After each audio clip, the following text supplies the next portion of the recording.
പലതവണയായി പല അവസരങ്ങളിലായി സൂചനകൾ പറയാറുണ്ട്. ഇസ്ലാമികമായി വളരെ കൃത്യമായി നമ്മൾ അറിഞ്ഞിരിക്കേണ്ടുന്ന ഒരു വിഷയമാണ്, ഇസ്ലാമിൽ സംഗീതോപകരണങ്ങൾ നിഷിദ്ധമാണ്. മിസ്മാറിനെ സംബന്ധിച്ചിടത്തോളം ഹദീസിൽ പ്രയോഗം മിസ്മാറു ശൈത്താൻ എന്നാണ്, പൈശാചികം എന്നാണ് ഇതിനെ സംബന്ധിച്ച് അല്ലാഹുവിന്റെ റസൂൽ പറഞ്ഞത്. മദ്യം നാം വെറുക്കുന്നു, വേശ്യാവൃത്തിയും വ്യഭിചാരത്തെയും നാം വെറുക്കുന്നു. ആ രണ്ട് കാര്യങ്ങളുമായി കൊണ്ട് തുടർന്നുകൊണ്ടാണ് അല്ലാഹുവിന്റെ റസൂല് സംഗീതോപകരണങ്ങളെ എണ്ണിയിട്ടുള്ളത് എന്ന് നിങ്ങൾ മനസ്സിലാക്കണം. വളരെ ഗുരുതരമാണ്. സഹീഹുൽ ബുഖാരിയിലെ ഹദീസ് പലവരും നിങ്ങളെ കൽപ്പിച്ചിട്ടുണ്ട്. ഈ സമുദായത്തിലുള്ള ഒരു വിഭാഗം ആളുകൾ വരാനിരിക്കുന്നു, അവർ വ്യഭിചാരത്തിന് മറ്റു ചില പേരിട്ടുകൊണ്ട് അത് അനുവദനീയമാണെന്ന് ഫത്വ ഇറക്കും. അതുപോലെ തന്നെ മദ്യത്തിനും ലഹരിക്കുമൊക്കെ പല പേരുകൾ നൽകിക്കൊണ്ട് അതൊക്കെ അനുവദിക്കപ്പെടുന്നൊരു കാലഘട്ടം വരും.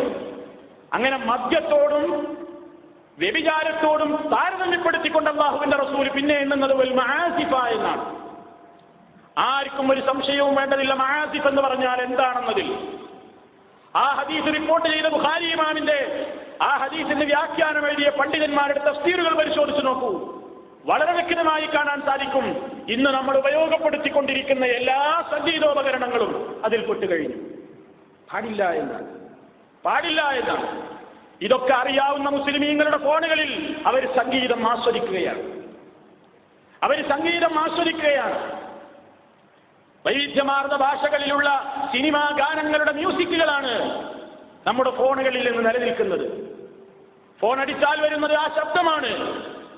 നമസ്കരിക്കുന്ന ആളുകൾക്ക് പോലും അലോസരമുണ്ടാക്കാൻ വേണ്ടി ഇബ്ലീസ് അത് പള്ളികളിൽ എത്തുമ്പോൾ ഓഫ് ചെയ്യാൻ പോലും മറപ്പിക്കുന്നു. ശൈത്താൻ അത് മറപ്പിക്കുകയാണ്. കാരണം ശൈത്താൻ സന്തോഷിക്കണമെങ്കിൽ അല്ലാഹുവിന്റെ ഭവനങ്ങളിൽ പടച്ചവന് വെറുപ്പുള്ള സംഗീതം മുഴങ്ങണം. ഇനി പള്ളിയിലല്ല, പുറത്താണെങ്കിലും പാടില്ല, എവിടെയാണെങ്കിലും പാടില്ല. ഈ ഉള്ളവൻ എന്റെ കടമ നിർവഹിക്കുകയാണ്. സുഹൃത്തുക്കളെ, നിങ്ങൾ ഉദ്ദേശിക്കുന്നുവെങ്കിൽ നിങ്ങൾക്ക് സ്വീകരിക്കാം, അല്ലെങ്കിൽ തള്ളിക്കളയാം. പക്ഷേ അല്ലാഹുവിന്റെ കോടതിയിൽ അല്ലാഹുവെ ഞാനിത് എത്തിച്ചിട്ടുണ്ട് എന്ന് ഈ ഉള്ളവന് പറയാനും നിങ്ങളത് കേട്ടിട്ടുണ്ട് എന്നുള്ളതിന് നിങ്ങളും സാക്ഷികളാണ്. നമുക്കത് വേണ്ട സുഹൃത്തുക്കളെ, നമുക്കത് വേണ്ട. നമ്മുടെ റബ്ബിന് ഇഷ്ടമില്ലാത്ത ഒരു കാര്യം നമുക്കെന്തിന്? നമ്മുടെ നേതാവ് വെറുത്തൊരു സംഗതി നമുക്കെന്തിനാണ്? അല്ലാഹുവിന്റെ റസൂൽ മദ്യം പോലെ, വ്യഭിചാരം പോലെ എത്ര വെറുക്കുന്നു നമ്മൾ കള്ളിനെയും വ്യഭിചാരത്തെയും. അതേപോലെ തന്നെ പ്രവാചകൻ മൂന്നാമതായി മആസിഫ് എണ്ണുമ്പോൾ എങ്ങനെ നമുക്കത് ആസ്വദിക്കാൻ കഴിയുന്നു? ഇതാ പാട്ടും വെച്ചോന് ഫോൺ വരുമ്പോ ഫോൺ അടിച്ചു എന്ന് അറിഞ്ഞാൽ പോലും അവനെടുക്കാൻ മടിയാ. കുറച്ചൊന്ന് കേട്ട് ആസ്വദിച്ചിട്ട് എടുക്കുള്ളൂ. കണ്ടിട്ടില്ലേ നിങ്ങൾ?